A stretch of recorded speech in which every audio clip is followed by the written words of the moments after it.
good afternoon, good evening, however you want to put it.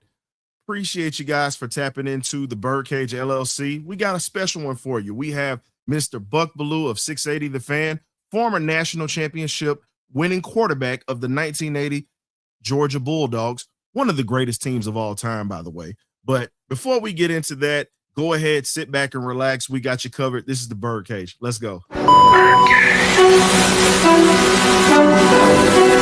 Okay, y'all, this is it.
Well, ladies and gentlemen, thank you guys for tapping in. We have a special guest today. We've had him on before, talked about his story as being a quarterback that led one of the legendary teams at the University of Georgia to a national championship.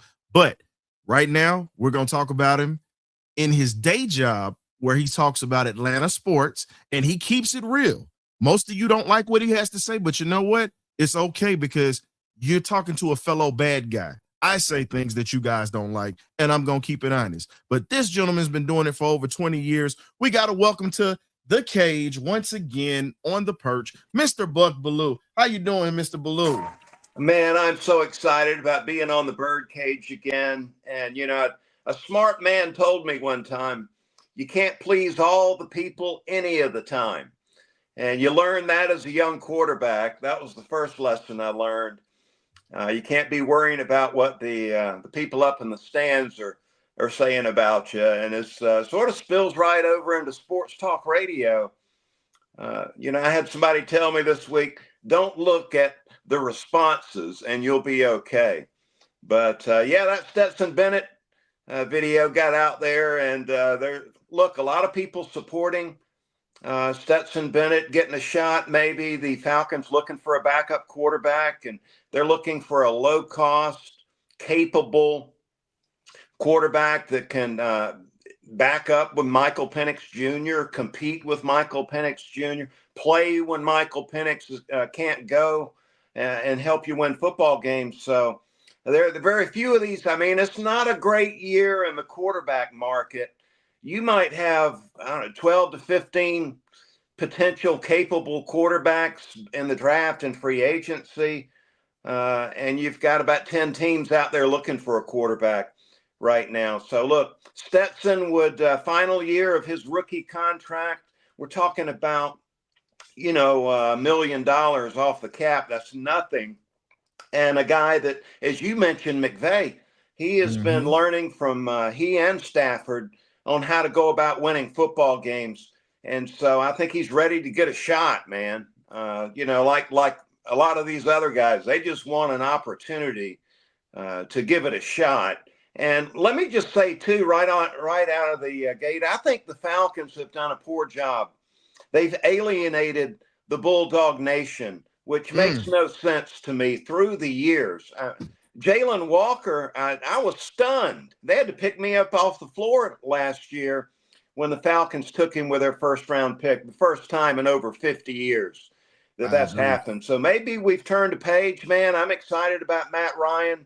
running the show up there, and I've got faith in him, and hoping they can make a lot of good decisions right now.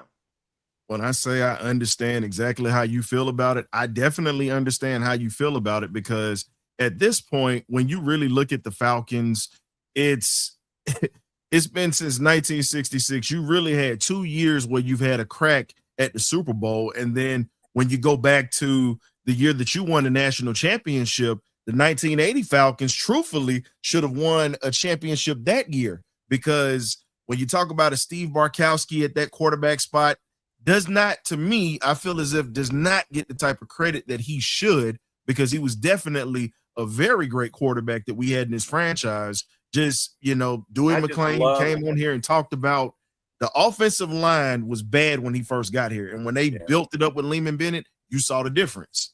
I just loved everything about Steve Barkowski. I tried to model myself in middle school, high school.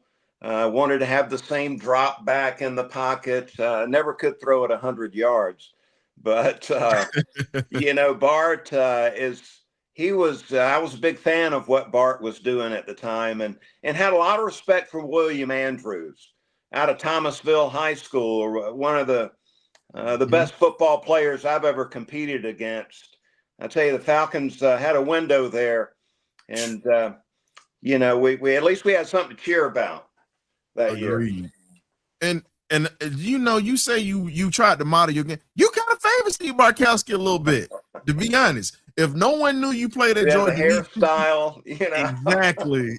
I was going with the same haircut. I got a chance to play golf with Bart a couple years ago, and just was it was such a good time, and it was really a blessing to get to know him a little bit, a lot like you, and Bart was special. There's no doubt about it. I appreciate it. Let's go ahead and get to what everybody wants to talk about right now, the Atlanta Falcons. When you sit back and you look at the Falcons, I pretty much and you can use this on the show because it's going to be seen. You can call them the cleanup crew, because I nicknamed Matt Ryan, Kevin Stefanski, Arthur Blank, and Ian Cunningham. And I nicknamed them the cleanup crew because at this point, you're cleaning up a lot of mess that was left behind at this point. And there's a lot of moves that have been made that have been questionable. And when you look at the Falcons, the combine starts and you have the new era that's about to begin. Which direction do you believe that the Falcons are going to go in when it comes to this draft at this point?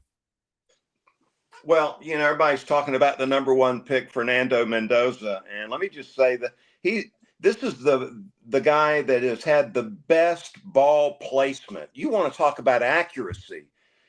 He's putting that ball right where the cornerback, right where the defensive back can't get their hands on it. I mean, he's amazing. But, he's going to go number 1 to Vegas. And then there's going to be a rush to the podiums to start taking these defensive players off the board in the first round. I mean, this draft is loaded with quality defenders like Caleb Downs, who I think is going to be an awesome player. I just hope the Falcons are paying attention because we need some defensive tackle help, I think is the number 1 need. Agreed. And we got to be able to stop the run. Couldn't stop the run. We came off the edge for the first time. Hey, I was happy about that. Although Pierce is now looking like he's not going to be around. So that hurts. But we got to get better interior defensive line. And I think that's going to be big. This is a draft that's deep and wide receivers, too. I mean, there are a lot of quality receivers in this draft. Falcons don't have a number 1 pick, but Ian Cunningham and Matt Ryan and Stefanski, they got a hit on these 2nd and 3rd round picks. And I hope it's a defensive tackle and a receiver, because I don't expect Mooney to make it. I believe they're going to cut Mooney loose, which frees up that wide receiver number 2 spot. And when you look at what is getting ready to happen, and now that the Falcons have been in a situation where Kyle Pitts finally gets franchise tag, and then when you also look at the fact that you still have to pay Drake London coming up because his rookie contract is coming up. And when you look at it, you still have to take care of Bijan Robinson. You can't let him walk out of the building. So that's non-negotiable. I believe he's going to reset the market for running backs. But when you look at Drake, where does this put Drake London to you, in your opinion, with them putting a priority on a tight end right now that is, he had a good year last year and he had a good rookie year. Yes, we know he was injured, but let's be honest, he's been mediocre the whole time he's been in Atlanta. Most fans don't want to hear that, but yes, he has talent, but that talent has to show up. He's called a unicorn because they say he's a rarity, but guess what? You rarely see unicorns. You rarely see him sometimes. So when you look at that, when you look at a guy like Drake that's produced from day one since he's been here, how do you feel that? What do you think that places Drake at this point? Look, there's no track record with Matt Ryan, Ian Cunningham, those two guys together as far as the decisions they're going to make. You know, I trust in those guys. Look, Cunningham was a part of that front office in Chicago that let Mooney go up there. So they've already cut him loose once. So I'm expecting that to be a shoe that's going to drop. Kyle Pitts. Yeah, I've always been a fan of Kyle Pitts, really respected him as a big receiver coming out of Florida, and I think the Falcons have mismanaged him. You know, you got these knuckleheads like Arthur Smith that wanted Pitts to line up next to the offensive tackle and put his hand in the ground and block somebody. And he's, you know, they've mismanaged him. So, look, the franchise tag, $16 million. Maybe they're going to get the 1 year and let him walk after this upcoming year because they've got to give Drake London market value. And we're talking about $30 million a year for a top 10 wide receiver in the NFL. I like his skill set. Look, as a former quarterback, you like those big targets. I mean, it's tough to overthrow Drake London, but we're talking $30 million a year here. For 4 years, $130 million. That's market value.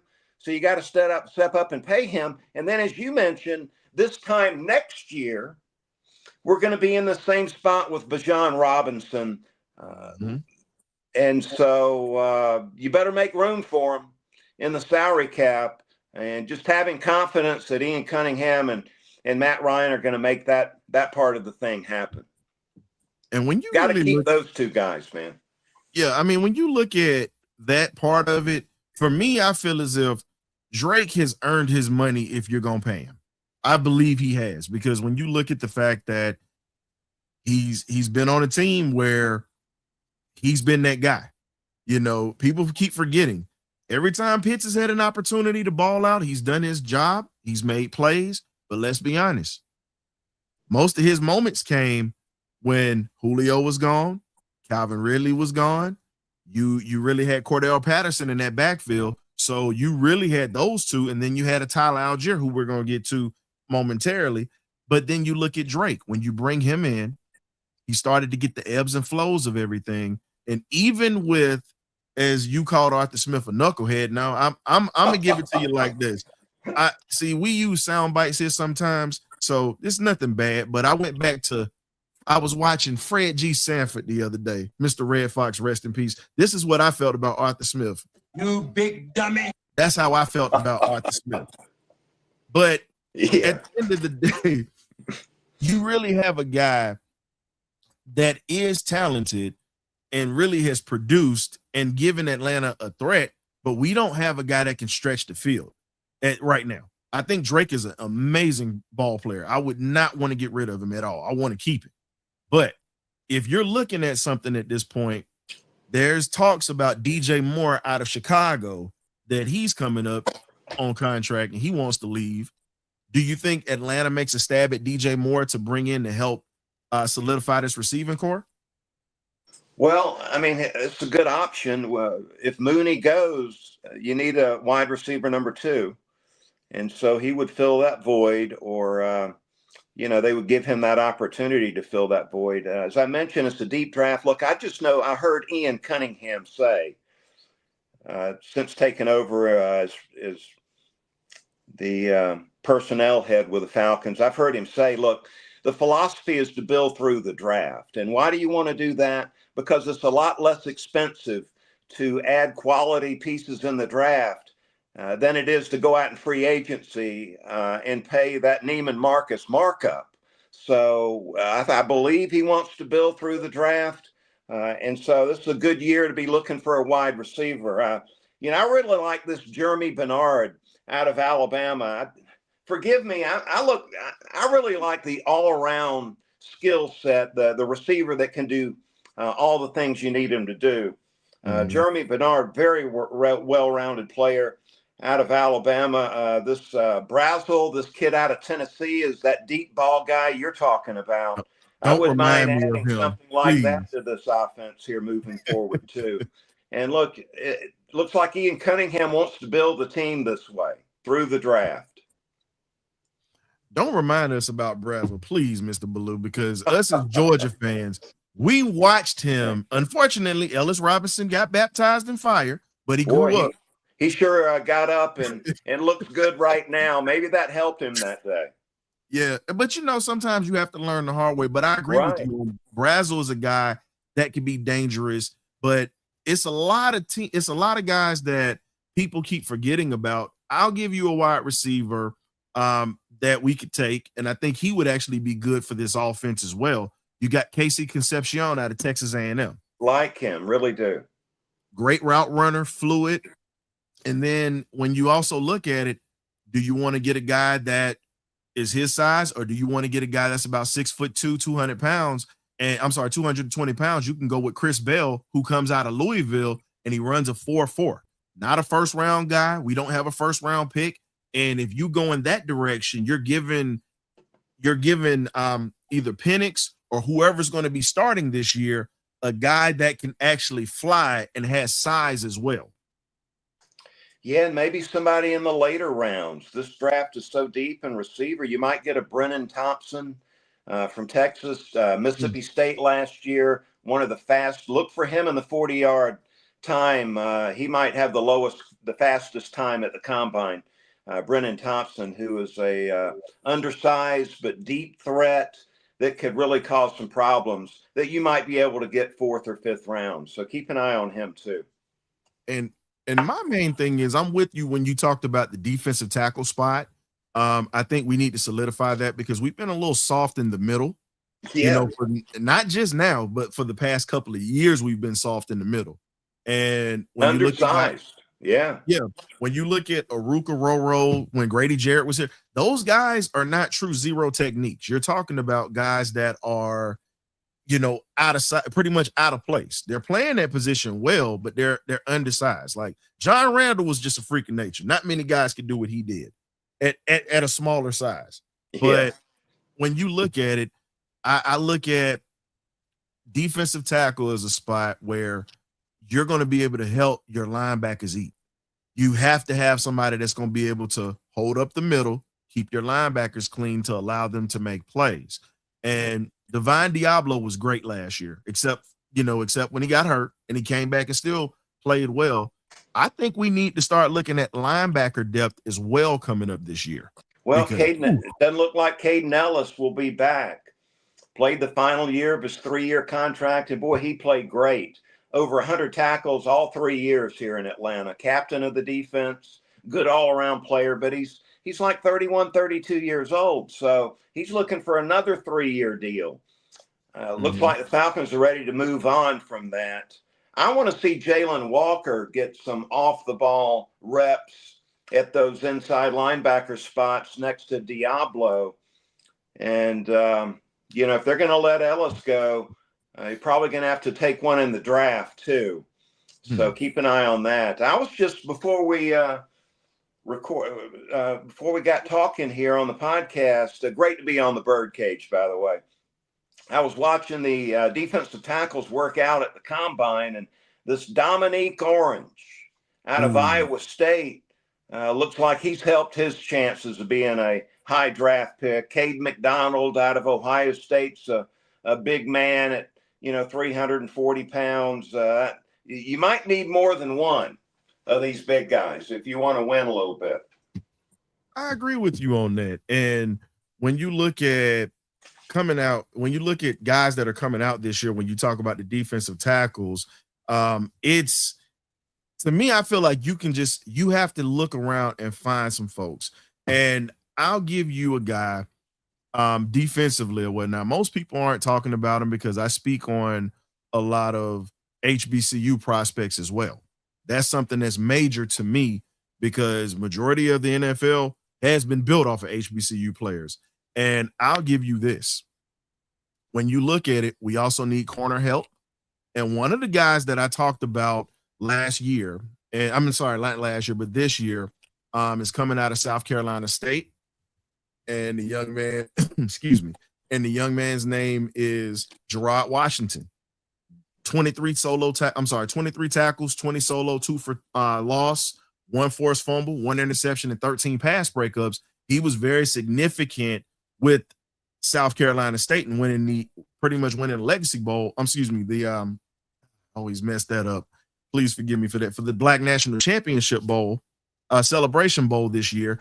And then when you look at a lot of the players that are around, we talked about we only have X amount of draft picks. Guess what? If you're not going to draft guys, there are guys that you can get as undrafted free agents. Eric Hunter out of Morgan State is another one. Sideline to sideline, over 100 solo tackles by himself this year and can play the pass very well. And truthfully, I think if I put it this way, if you bring him in here, he will remind you a little bit of a Jesse Tuggle, just a little taller.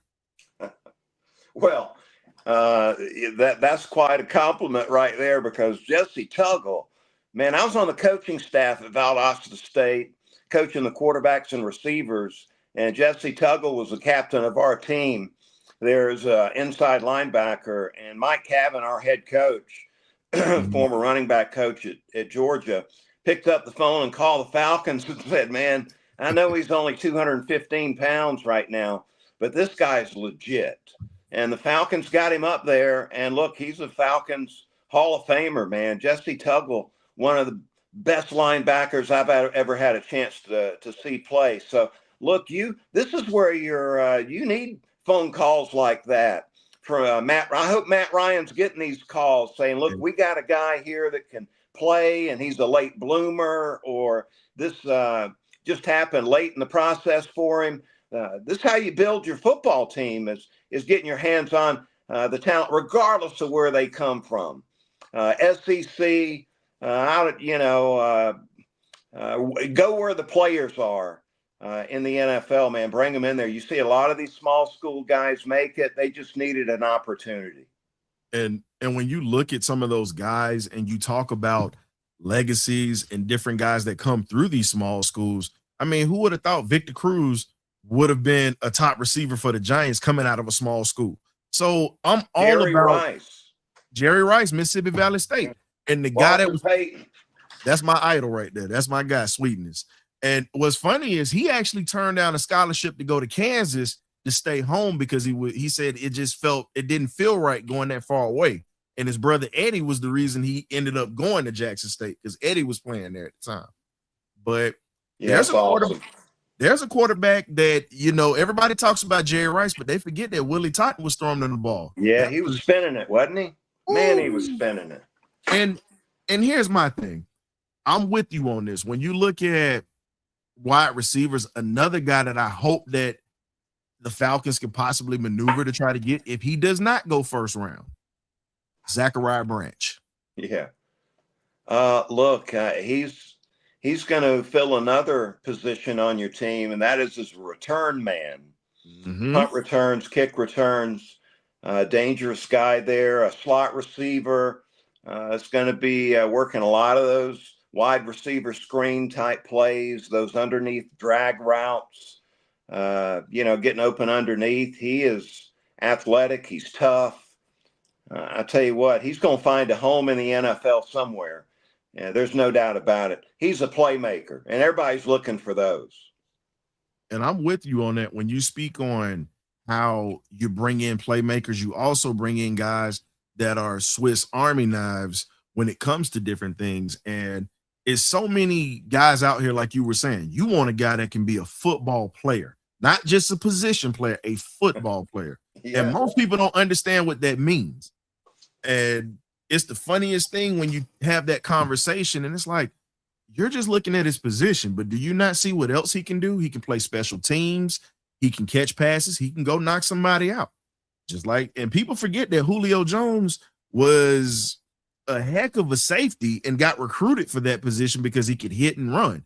Everybody looks at the great catches that he made, but I still say, as a former defensive player, when I watched Julio play for Hail Marys or go chase guys down, I was just like, wow, he really could have been a Hall of Famer as a DB or a safety. Oh, there's no doubt. He could have played whatever he wanted to.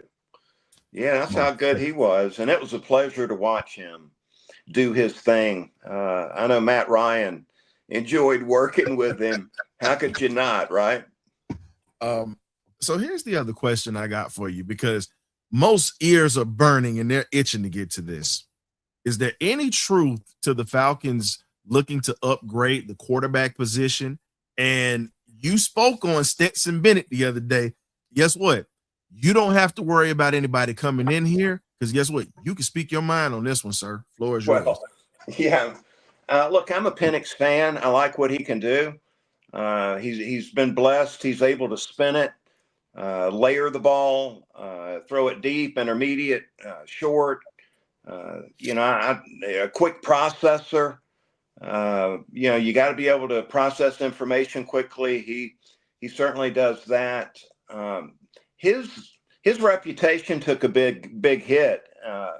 Zach Robinson, who's now the Buccaneers offensive coordinator, but he just refused to do anything but put him in the pistol. I thought they limited what he could do. I saw him at Washington under the center 20% of the time, play action passing, and effective doing it. I don't know why Zach Robinson and the Falcons believe that he was not capable of doing that. I think that has damaged his reputation a little bit, and I'm hoping he's going to be able to come back and show people he can do those things in the upcoming season. But look, you got to protect yourself against injury. I think the Falcons would be smart to get not just an old veteran guy, somebody like Joe Flacco that's about 45 years old. I would stay away from that. My advice to Matt Ryan would be go get a quarterback that just hasn't been given the opportunity yet, like a Stetson Bennett. You don't have much to lose, really. I mean, to get him in here, I don't know, the Rams may cut him. You might get him for nothing, or we're talking about a 6th-round pick, which is not going to hurt you. So, that would be an alternative. You can get some older guy that is still hanging around, like Andy Dalton, came out yesterday it was. His name was being thrown around. Some teams interested in him. Again, final year of his contract, expiring deal. A guy that hadn't played, Bryce Young's the guy there. So he watched last season Bryce Young do his thing. He might have a little bit of game left. It might be a bridge just to get you to next year where it's a little bit better quarterback crop and maybe the market's a little better. Right now, the market's thin on these quarterbacks. So you might just be looking for a bridge. So here's the thing. Now, you were speaking on a bridge. I'm going to give a name that I know you watched him, but most people don't realize he didn't have many weapons where he was at, and he worked with what he had. Steven Gronowski out of Iowa. People forget that he won 2 national championships at the FCS level. It wasn't just Trinidad Chambliss. You had this guy to do it at North Dakota State, and he was still spending it at Iowa and gave them chances to win, and he could also run, too. He was mobile. And people don't realize how big the guy was, but he was definitely a gamer. How do you feel about the Falcons possibly looking at him to possibly bring in for competition? Look, I'm all for whoever can help them win. I'm tired of losing. 8 straight years of losing. That hurts. I'm ready to win. So go find the right guy and get him in here. I don't really, giving anybody the thumbs down right now. But, you got to protect yourself. I mean, you got to have a backup here in Atlanta with Penix's injury history, especially you might have to start the year with this quarterback. So I don't know. Malik Willis is out there. He's going to cost. I think he's going to have a lot of interest. There's going to be a big price tag on him. So I don't know if they can afford to go there. They're good Lord. We're still paying off Kirk Cousins, for crying out loud. So, you know, Don't remind me.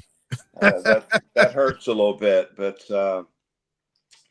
you know, I'm open to Matt's got to have a pretty good grip on who they can bring in here at a decent price that can push Penix a little bit. And I don't think that's a 38-year-old quarterback. I'm with you on that. I think you got to bring in somebody that is either in their prime that still just hasn't tapped into it yet, or you get a young guy that's hungry that wants an opportunity coming out of the ranks that maybe you might not have to draft them. You can find gems because, again, there are many gems coming out of schools that won't get drafted, and that's what happens when you have your scouting department that can just, it's pretty much like having one of those metal detectors on the beach. You're just sitting here circling, and when you hear that beep getting louder, go get them.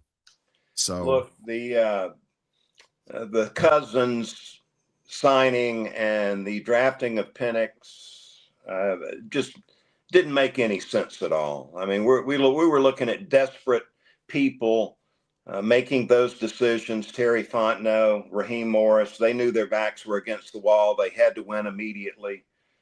You do crazy things when you're under that kind of pressure, but to sign Cousins and then turn around and draft Penix, that was most people would agree that was pretty crazy stuff right there. And like you said, Kirk's gonna likely be released pretty soon.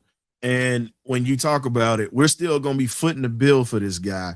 Yeah. And somebody's getting ready to get a free, pretty much you might as well say you're getting ready to get a discounted quarterback from us, and we're still paying the bill. And God forbid he goes somewhere and has a phenomenal season and stays healthy, because they got him for cheap. Yeah, I think he's a guy heading to the broadcasting business. I thought he did a good job on CBS during the playoffs. You know, good personality, had some good insight, good opinion. He might, you know, I bet his wife, who's from Atlanta, his wife and family might just say, look, we've been moving around all over the place here with you. We're just going to stay here in Metro Atlanta, and you go. You know, if you want to play, you go do your thing. I mean, not to give them marital advice, but I'm just taking an educated guess here. I think she might be tired of all this moving around, trying to get another place to play. And look, the TV business, I think he's got a future with that. So I don't know. We'll see what's going on. So switching it up to another interesting topic that we wanted to bring up. What type of running back do you think the Falcons are going to bring in to go along with Bijan Robinson? Because at this point, we already know Tyler Algier wants to be a number one guy, and he definitely deserves to have that opportunity, because this man broke the great William Andrews record while he was sharing the ball with four other running backs. You talk about Damian Williams, Kadero Patterson, Duke Huntley, and he still broke that record that hadn't been broken in over 40 years. And he was doing this as a part-time back, as we would say. How do you feel we can I'm not even going to say replace, because I think that's going to be hard to replace, but how do you feel that we can substitute what he brought to the table with either a free agent coming in or bringing in a young guy that needs to get drafted, or bringing an undrafted free agent in? How do you feel we should go about that? Look, it's nothing personal. It's just business, is what they tell you. You know, look, man, nothing personal. It was just business, is what you hear these people say. And look, what's not to like about what Tyler Algier brought to the table? I mean, he ran tough. He was versatile. He was durable. I mean, this guy didn't miss any games. Reliable, short yardage, goal line. You needed a couple yards, he could give it to you. He's a really good back. But look, we can't afford to keep him. I mean, that's just the bottom line here. Market value for him his agents in his ear saying, look, 3 years, $22 million, $7 million a year. You got teams like Kansas City and Dallas out there looking for a good running back. I'm sure he's excited about hitting the open market. And it's nothing personal, man. It's just business. We just can't afford to keep you. We've mismanaged the salary cap. And so we're going to have to pay Bajan. So nothing personal, man. Wish you the best of luck at one of these other places. But he's a starter. He can go start somewhere. And I know it might sound crazy, but for some reason, Tyler just running style, it when you talk about it, he has deceptive speed as well as that power that we all know. I would say it reminds me of a vintage between a Joe Cribbs with his speed and a John Riggins. But for the newer people, well, for the fans that aren't really true students of the game that don't know about those guys, I would say I would compare him to TJ Duckett power-wise with a little bit more speed. That was what I would compare him with. Yeah, and I really like the fit with he and Bajan. Bajan, the featured back, running that outside zone, throwing the ball to him, getting him involved in the passing game. And again, when you were in the red zone, should goal line, third down, or when Bajan needed a rest, a little bit of a blow, you could put him in there and not change a thing. So look, he's going to make some money in free agency, and somebody's going to get him a really good running back. And speaking of free agents that have been released or whatnot, Anthony Richardson's been released today. Now, I'm not saying I want him here because he's still a project quarterback, and we have Coach Van Pelt that's here that has a great history of developing quarterbacks. And I know some people are like, why are you mentioning him? Well, it's news. And knowing our front office, they're going to turn over every stone and look to see. Because if it's something that they want, they're going to go get it, regardless of what outside of what we actually voicing our opinions to them about. They're going to do what they feel as if it's best for the team. Do you think that a project quarterback like that, even though we already have Penix here that has to work on some things fundamentally, do you think they would even look to even bring him in as a bridge quarterback? Who's that? Anthony Richardson. Oh, yeah. Here's the thing that scares me is I look at the history of Stefanski in Cleveland. Mm-hmm. My goodness, they went through 15 quarterbacks in 4 years. I mean, I've never seen turnover like this. I mean, they had a revolving door next to the quarterback's parking spot. I mean, it's just unbelievable. They were never satisfied with who they brought in there. And I just hope they're not bringing that here to Atlanta. And look, since Matt Ryan had to go, it's been a revolving door here in Atlanta also.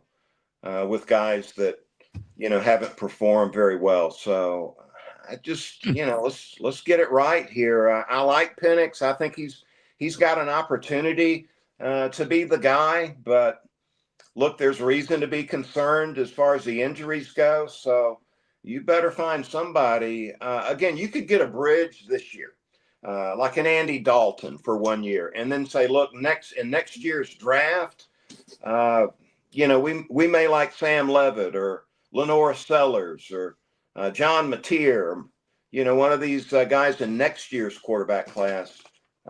Arch Manning probably go a little too high for us, but I mean, so you're who right. knows what they're thinking, but I just don't think it could be, an older guy that's at the end of his career. Yeah, this guy might have to play and help you win here if Penix gets dinged up again. And I'm at the point where I look at it like this. Right now, I'm not rushing Michael Penix to get back. Arthur Blank is back, verbally backed in and saying, hey, we want him here. Matt Ryan has said it. Coach Stefanski said it. And when you really look at it, from my opinion on this, 2 cents, let him recover fully. Do not rush him back. I understand we have to win now. We want to win now. But here's the thing. Do you want temporary gratification or do you want long-term success? I'm looking at long-term. Good quarterbacks are hard to find, and he has the tools to become a great quarterback. Not saying that he is yet. I say he has the tools to, but it has to be brought out of him by Coach Van Pelt and also Stefanski that's here right now. Here's the one thing I don't understand is they treat these starters in the NFL like they're you better handle them with kid gloves, like their psyche is so soft. I mean, I tell Penix, look, we like you, and we think you're going to be the guy, but there's reason to believe that physically you might not be able to hold up. So we've got to get another guy in here that can play. So. I don't know why they don't just tell it like it is with these guys. They're going to be okay. I can promise you that they're mentally tough at this point in time. They can hear some news that maybe is not going to crush them. They're afraid to play the backup quarterback in the NFL. I just don't get it. It's like they say, well, we don't have everybody else in the locker room to start thinking, wondering who the number one quarterback is. No. You tell them what the situation is. Play the backup a little bit in these blowout games when you're getting your tail beat or you're winning. They treat these starters like they're made of glass. It just, I know they're tougher than that. And you have to remember, I think I'm like I said, I'm 39, so I'm the last that knows what it's like to get grabbed by the face mask, to get cussed out by a coach. And no, and you understand what I'm saying, because coaching back then was totally different than now, because even in the NFL, I'll give you a great example. You had two Hall of Fame quarterbacks in Steve Young and Joe Montana in Frisco. Think about it. Bill Walsh kind of, finagled, and Steve Young still tells that story. He said he pretty much hoodwinked me to get into San Francisco, because Steve wasn't going to go there, because he was saying, well, Joe's back is this, and he created a manufactured quarterback controversy, and also told Joe, you're going to sit. And this is a Super Bowl winning quarterback that he did that to, and a future Hall of Famer with another Hall of Famer, Super Bowl winning quarterback. But at the time, Steve was just a guy that was coming in from the USFL in Tampa, coming over there to an established team. And he brought another dynamic to that team that Joe did not have. But the difference was Joe was a killer at the end of games. Everybody knew that.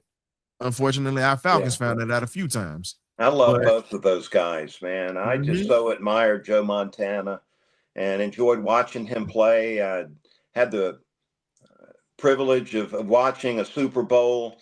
They played the Bengals down in Miami, and Joe hit some big plays late in the fourth quarter.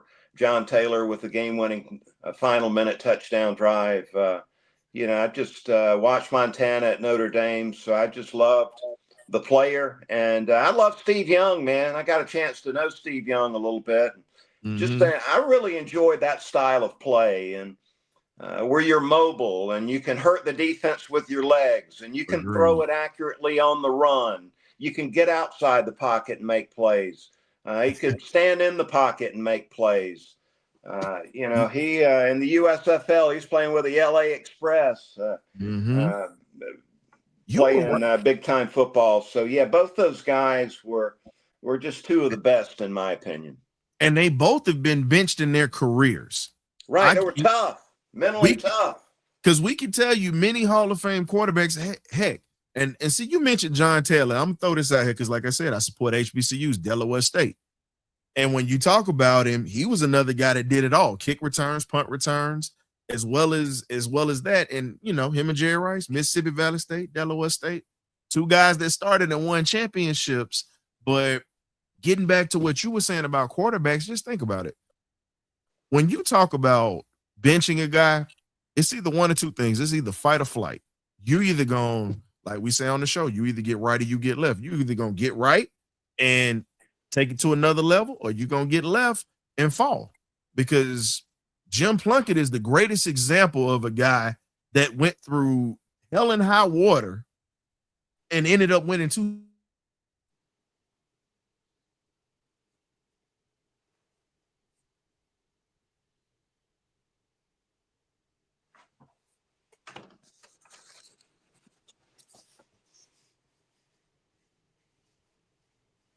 I'm sorry about that. Had a little technical difficulty, Mr. Belue. Oh, it's good, man. I thought we ran out Yeah. of time. No. We didn't run out of time. No, what I was saying was most people don't even know who Jim Plunkett is. The older crowd does, but if you look at his journey, he was benched multiple times in his career Yeah. before he became successful. So, Dude, you got to be tough playing that position, mentally tough and physically tough. And well, look who I you just played don't know why for. they baby these guys so much right now.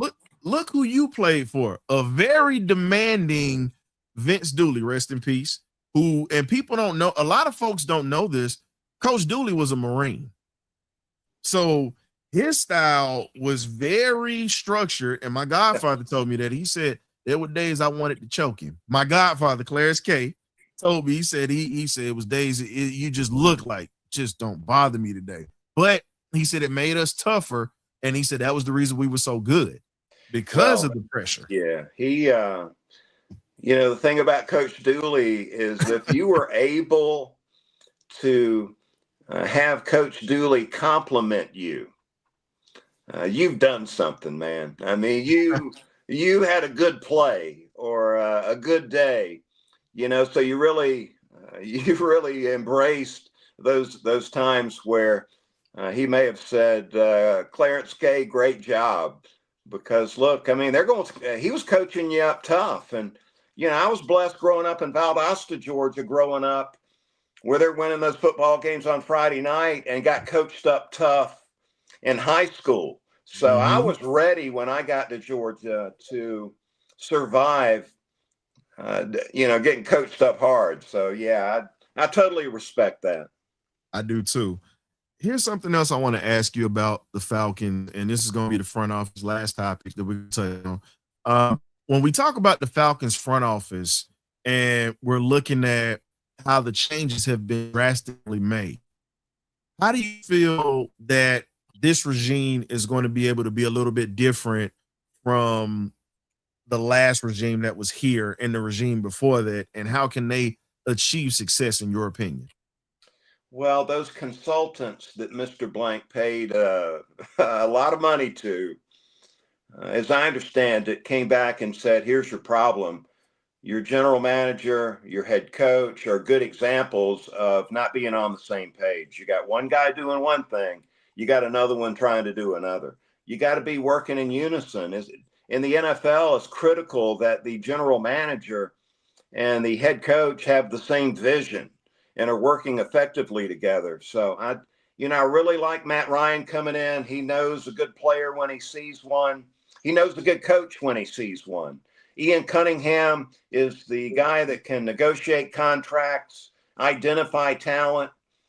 So I think it's a good tandem here. I feel better about this than I ever have with the Falcons. I'm really encouraged about the direction, the leadership those guys are going to bring to the organization. It's about time. And when we talk about structure, I feel as if we haven't had that structure in a long. I don't think let's be honest, from 1966 until now, let's be honest, we've never truly had structure. The only time I feel as if we've had structure, and it's no disrespect to Coach Mike Smith because I think he ran a tight ship, I got to say Dan Reeves, because Dan Reeves did not play the radio. And you're talking about him growing up under Tom Landry. So that right there should tell you. And by the way, y'all don't know, Tom Landry was a bomber in the U.S. Army, and it was a stoic look that he always had. He never broke.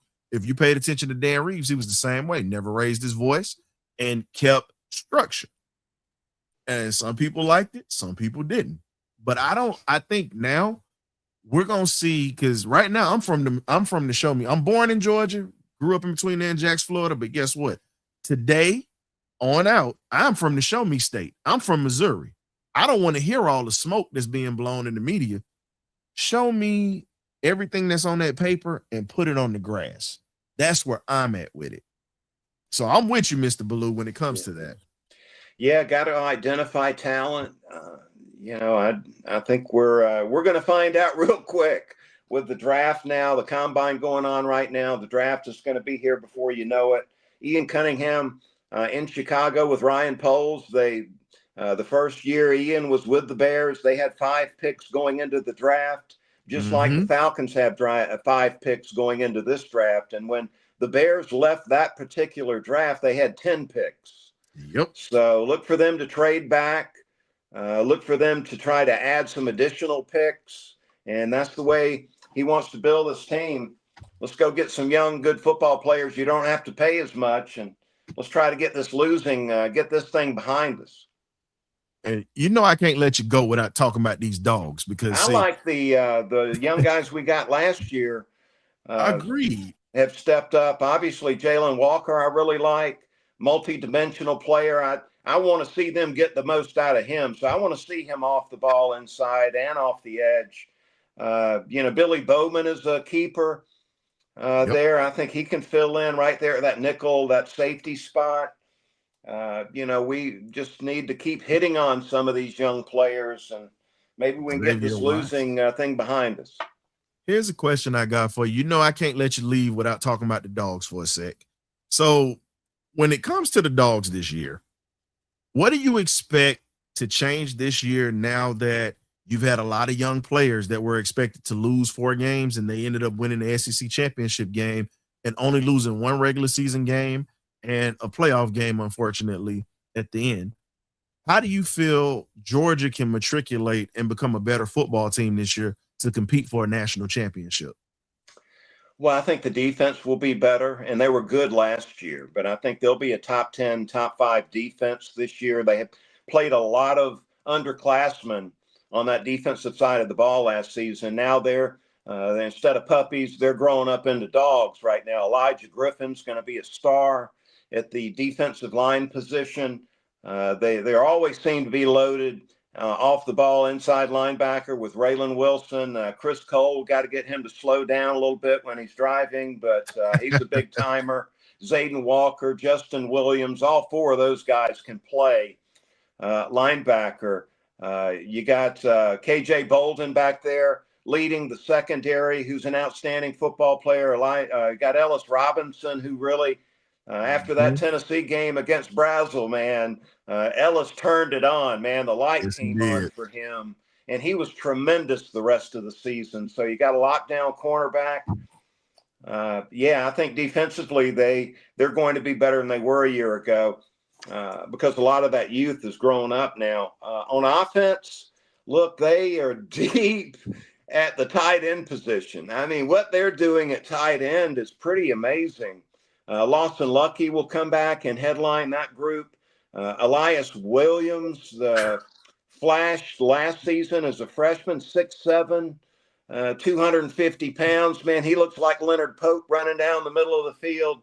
Yes, he does. That position's loaded. So I would think Mike Bobo, as the game planner and play caller, you've got to call the offense. You got to change it up every year according to your talent. And where they got so many tight ends and running backs, they're going to cater to those 2 position groups this year.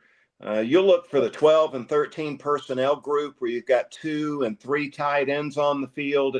Ethan Barbour is a monster. Yes. As a blocker and a good receiver too. So you want multiple tight ends on the field. So you go 12 and 13 personnel group a lot. That running back position group is as deep as any in the country, with Nate Frazier headlining that group. They go 5 deep, quality running backs. Yes. So, I know Gunner can play. He can play at a high level. I'm excited about Isaiah Canyon coming over from Georgia Tech. You don't see that much. The Tech player coming to transfer to Georgia, but he looks like Kobe Young. He looks like Kobe Young a little bit. He is. He might be a little more athletic than Young, but he's an ex-receiver that's going to step right in and be a playmaker for you. So I'm excited about this offense too. So and I don't want to put a damper on it, but say Gunner goes down. How confident are you in Ryan Puglisi? Because the one thing I can say at Georgia that we've seen during Kirby Smart's tenure, there are not many starting quarterbacks that finish a whole season. Gunner's one, Carson Beck's the other one who we've seen do that. And then mostly all the quarterbacks that we've had to come in have been backups stepping up for an injured quarterback. How comfortable are you with Ryan Puglisi stepping in and filling those shoes if anything was to happen, if anything was to happen to Gunner? When I've had a chance to see practice, naturally focused on the quarterbacks and Puglisi, I've seen him develop over the 2 years he's been on campus. The speed of the game, he's picked that up. He's mobile. He can throw it from the pocket a little bit. So I'm anxious to see him in the spring. He's clearly the number 2 quarterback. Ryan Montgomery has been injured, this past year that he redshirted. So I'm really excited to see him in the spring and watch him do his thing and see what he's all about. It's sort of hard to say I've told Gunner, man, you got to protect yourself, brother, because he's taking some big time shots, man. You want to talk about tough, but I'm afraid, one of these times, he's going to get knocked out, man. Some of these shots he's taking. So, my advice to these young quarterbacks that are out there running around and making things happen with their legs is to get what you can get and get down is my advice. Protect yourself. Your teammates want you on the field for 4 quarters. And so you got to protect yourself the best way you can. I wouldn't be sliding. I just would refuse to do that. But you can get low and avoid the big hit if you can't get out of bounds. And for me, being a former DB, if I got a quarterback that's willing to run, okay, I'm gonna take a shot at you, and then I'm gonna let you know that I hit you, and then I'm gonna look at you and say, "Come on back over here. I got something else for you." And it's just part of the game, just having fun. But with the receiving core, you mentioned Canyon. How do you feel about Talon Taylor and CJ Wiley coming in this year? Well, and I'm really excited to see CJ Wiley. He's had a year to adjust to the system, get comfortable in the system. So, he'll get a really good look this year. Love watching him in high school. They were in our region. My 2 sons played high school football, and they were in the same region. So I got a chance to see him play. I like him. Anxious to see him this spring. Taylor is a guy that flashed a year ago. And look, there's the critics out there saying Georgia needs to be more explosive on offense, and losing Branch. A lot of people are assuming they won't have that explosive player. Taylor is that guy. He's that guy. Got his feet wet last season, got injured, but came back at the end of the year. He had that one drop that was pretty obvious down the middle of the field, but he flashed some of that explosive skill set that Georgia's offense needs. So I'm really thinking he's going to be a big factor. He's going to be maybe one of the breakout players on this Georgia team.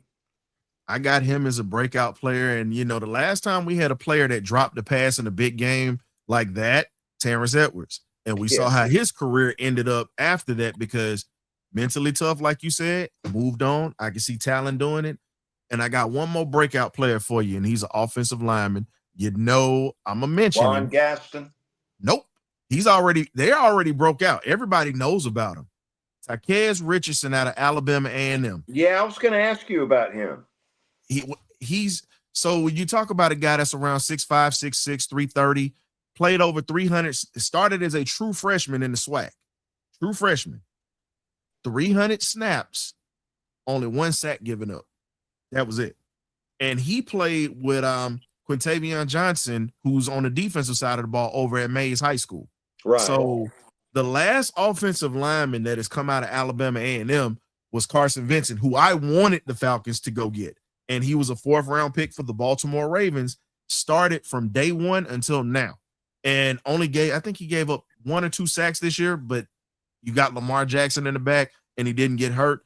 One thing I know about the SWAC, because I'm a Southern Jag fan, by the way, Mel Blount, Aeneas Williams, those guys. Shout out to Coach Richardson, who just got in the Hall of Fame this season that just went by. When you talk about the SWAC and you talk about linemen, they put up D linemen and they put up offensive linemen, and they're built tough. And Kirby understanding that was a Georgia guy, because Alabama A&M, Southern, and those schools do come to the state of Georgia and get players that might not get to Georgia State, Georgia Tech, UGA, and Can't they go sign there. everybody. Yep, and they go there and they shine. So when you're bringing back a hometown kid out of Atlanta, home state kid, and you're bringing him here, he's already had 12 games that he started. And he's played in, like we say, certain classics or whatnot, big games, and he understands it. Now you're bringing him to Georgia. Can his skill set come over, translate to Georgia? Because you have the physical tools, big, mean, nasty, and very athletic. So that's my breakout player on the offense. I know we talk about the skill guys. Where's he gonna fit? Is it right tackle? Is it left tackle? Is it guard? He can play. Micah Morris graduating, obviously, so that left guard spot is wide open. Anybody can claim it. So he's a guy that he's a Swiss Army knife on that offensive line. He can play anywhere that you put him. He's one of those guys. But Gunner's not going to be able to see over him. Nope.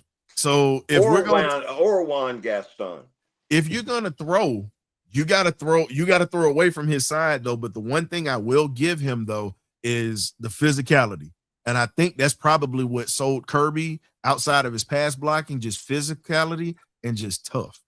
But I want to thank you for coming through, Mr. Belue. You know, I know you got to get ready for your show. Please tell the folks where they can find you on the radio and also for your podcast that you do. Well, we're in prime time now at 680 The Fan, Monday through Friday, 6 to 8 in the evening, and then Saturdays 9 to noon. 680thefan.com. Got our YouTube channel. We're all over social media at 680 The Fan. So yeah, just continuing to love doing what I'm doing, man. I mean, we're some of the blessed people out there. Just have lucky enough to find a job that we're really passionate about. It just doesn't seem like work most of the time. Agreed. So this year, and I'm make sure I'm giving you an invite now, but we got the Birdcage. We did it about a year and a half ago. We threw a party for the Atlanta Falcons. We did a live show there, and we had some of our people that we've interviewed, from my uncle, Dr. Mel Pender Jr., Anthony Blaylock, many, Dewey McClain, a few people that came through. You're invited. You and your family are invited to come to the Birdcages LLC's party that we're going to throw for the Atlanta Falcons football game coming up this year. I'll let you know when we pick a game, and it's pretty much going to be an away game, so you don't have to worry about having to deal with the traffic at the stadium. So I definitely got you covered if you'd like to come, sir. Hey, I'll be looking for the invite, man. Yes, sir. Thank you, Mr. Belue, for coming through. Thank you, brother. Take care. You too. That was Buck Belue, everybody, the Georgia legendary quarterback. I love to say that I got a legendary quarterback that won a national championship that came in here. It's a beautiful thing. And we want to thank him, 680 The Fan, and a few other people who allowed him to come through. Shout out to the magnificent Birdcage crew, and shout out to the viewers that have come through here today. We appreciate you guys taking some time out. This was supposed to be at 8 o'clock, but Mr. Belue has a primetime show today, 6 to 8, as he just told you. So we had to kind of shift it around. I do apologize about that, but hey, we got him in here. We got those questions answered, and we talked a little dog football too for the dogs out here. I wasn't going to let that happen. But anywho, y'all be blessed. We probably might have a pop-up show a little bit later so the magnificent crew can talk a little bit about what we talked about today. So y'all be blessed. We got you covered, man. You either get right or you get left. Ghost.